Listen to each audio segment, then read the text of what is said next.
That's mate, because you can see it starting to wire this bike, having a couple of problems with a couple of the pins. These are the pin numbers, obviously 36 pin Delphi type connector, and a lot of these will go because these wires are great, they go all the way up, whereas the actual use thing, which to be honest is a total bag of shit, this thing here, which really is a load of wank.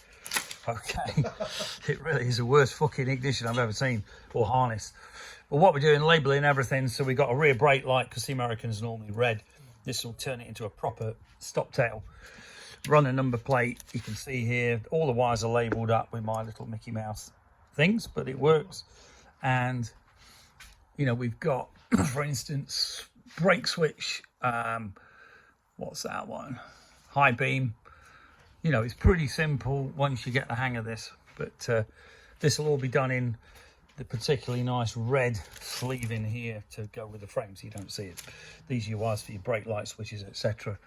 And just got to work out the speedo wiring as well, but very cool.